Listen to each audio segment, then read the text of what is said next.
হলুদ হলুদ বাসন্তী পোলাও, যার রঙে আর গন্ধেই যেন তৃপ্তি।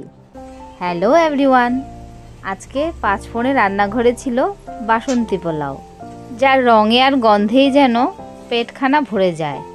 আর সঙ্গে ছিল কুমুরি, ডিম, পেঁয়াজি আর মাংস, যেগুলো ছাড়া বাসন্তী পোলাওটা একদমই অসম্পূর্ণ। আমার কাছে বাসন্তী পোলাও তো খুব প্রিয়, আর তোমাদের কাছে? চলো তোমাদেরকে দেখাই আজকে বাসন্তী পোলাও রেসিপি। প্রথমেই কড়াতে ঘি দিয়ে দিয়েছি, তার মধ্যে কাঁচা লঙ্কা, আদা, এলাচ, দারচিনি, কাজু বাদাম সব একে একে দিয়ে দিয়েছি।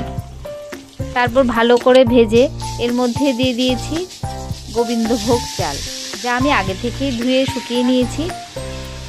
চালগুলোকে ভালো করে ভেজে নেব। তারপর দিয়ে দিয়েছি পরিমাণ মতো হলুদ, যা ছাড়া বাসন্তী পোলাওয়ের কালারই আসবে না। ভালো করে ভেজে এরপর এর মধ্যে দিয়ে দিয়েছি কড়াইশুঁটি। তারপর যতটুকু চাল নিয়েছি ঠিক তার দ্বিগুণ জল দিয়ে দিয়েছি। জলটা কিন্তু গরম দিতে হবে। তারপর দিয়ে দিয়েছি কিশমিশগুলো আর দিয়েছি কয়েকটা লবঙ্গ। সবশেষে দিয়ে দিয়েছি আরও একটুখানি ঘি, যা ছাড়া পোলাও একদমই অসম্পূর্ণ। এবার কিছুক্ষণ সেদ্ধ হতে দেব। সবশেষে দিয়ে দিয়েছি বাদাম ভাজা, যেগুলো আমি আগে থেকে ভেজে রেখেছি। তৈরি হয়ে গেল বাসন্তী পোলাও, ডিম, পেঁয়াজি আর মাংস। এবার হচ্ছে প্যাকেটিংয়ের পালা।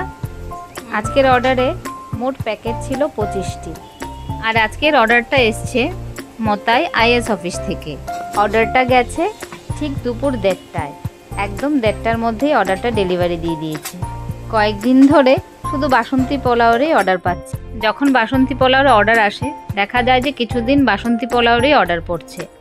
জানি না তোমাদের কাছে কেমন লাগে ভিডিওগুলো, কারণ প্রত্যেক দিন তো একই রকম ভিডিও দিচ্ছি বাসন্তী পোলাওয়ের, কিন্তু তোমাদের সঙ্গে শেয়ার না করলেও ভালো লাগে না, তাই একটুখানি আমি শেয়ার করি।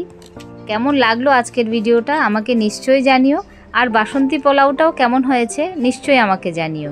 আজকে এখানেই শেষ করছি। সবাই ভালো থেকো, সুস্থ থেকো, টাটা।